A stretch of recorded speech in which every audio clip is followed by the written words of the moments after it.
Anybody who's been watching me for a little while now knows I don't really like to drive the car until it's warmed up. We're at 170 Fahrenheit on the coolant temp. That's good enough to go ahead and head out. What we're going to do today is we're going to go ahead and we're going to cover the build breakdown on the car, all the mods that are done. I released one track video just a couple days ago. I've already had a few people wondering what the setup is on the car, even though I mentioned it in the comments. So we'll do a full build breakdown and we'll cover everything.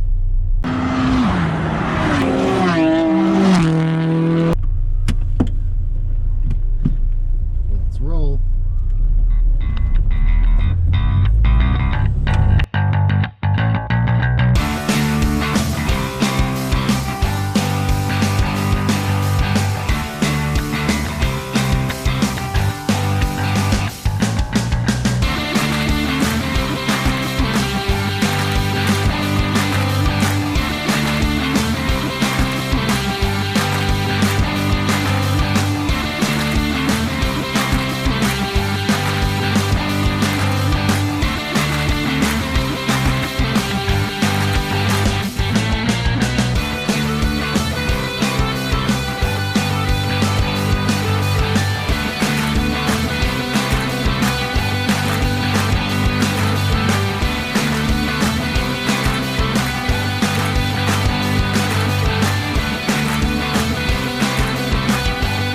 Alright guys, we've arrived just at the university here where I like to stop and film these kinds of videos.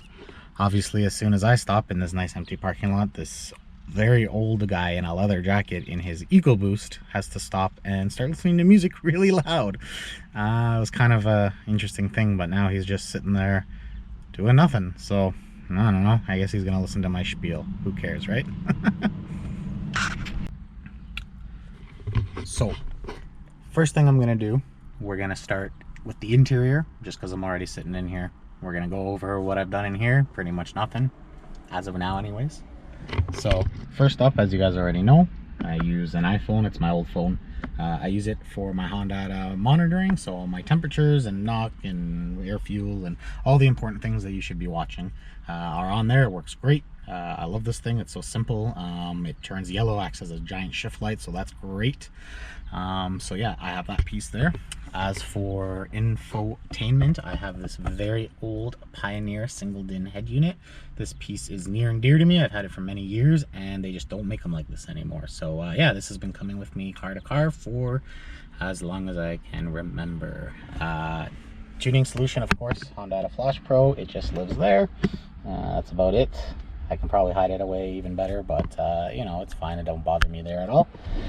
And then we've got this K-tuned shift knob that came with the car from the previous owner. I am trying to find an OEM 8th gen shift knob because I just like the way they look. I think they're so cool for a factory shift knob. So I'm trying to find one and then I'll replace this guy with it. But otherwise, that's it. Interior is stock. I've got the little red Honda emblem because the OEM one here, the chrome, is all peeled and it was like yellowy and it just looked horrible. And I did not want to put an OEM one on there. I really like the way the red Honda badge looks. So, you know what? That's what I did. And it was cheap. It was like 20 bucks off eBay. Good enough. Now let's get out of the car and take a look at the exterior.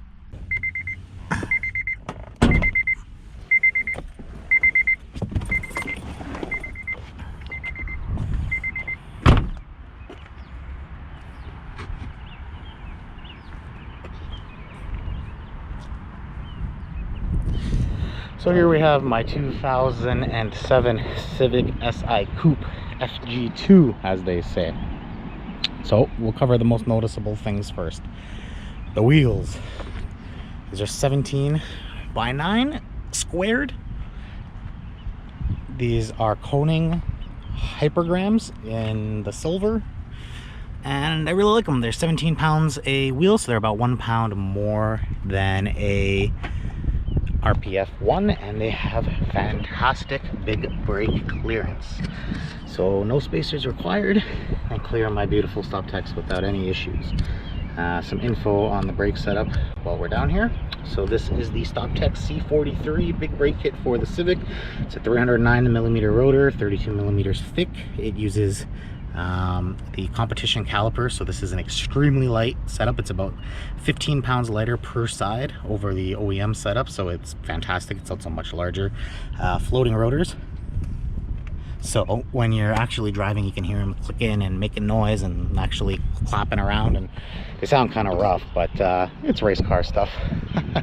But yeah, the car overall is clean. We're not going to talk about the fender and the quarter panels because we'll save that for another video. But the only real rust the car did have was on the quarters. Underneath it's clean, a little bit of surface rust, but nothing major. But yeah, so that's really it for the exterior. I mean, wheels and brakes are all you really see. Tires right now are 235 45 17 Bridgestone RE71s. They're old, they're 2018 date code, but they still grip good, and they did well on my first 2 track days. Next up, under the hood.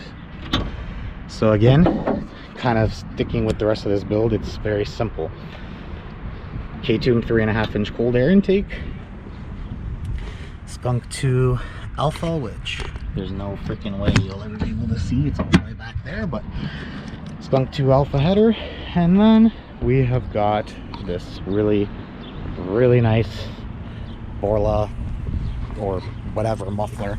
Previous owner told me it was a Borla, I don't know, but it sounds like it's blown out because it sounds horrible. So anyways, we'll pop back to under the hood because I'm sure you noticed a few more things that aren't stocked here. So 70 or 68A Duro torque mount, and same with the rear mount. They're both Haas Sport, so I went 68 because you don't really need to go crazy. Some people like to go crazy. It's not necessary. It doesn't do anything for you. This is solid enough. This thing isn't going anywhere. It's got 410cc RDX injectors, and it has got a Honda thermal intake gasket, which actually works amazing.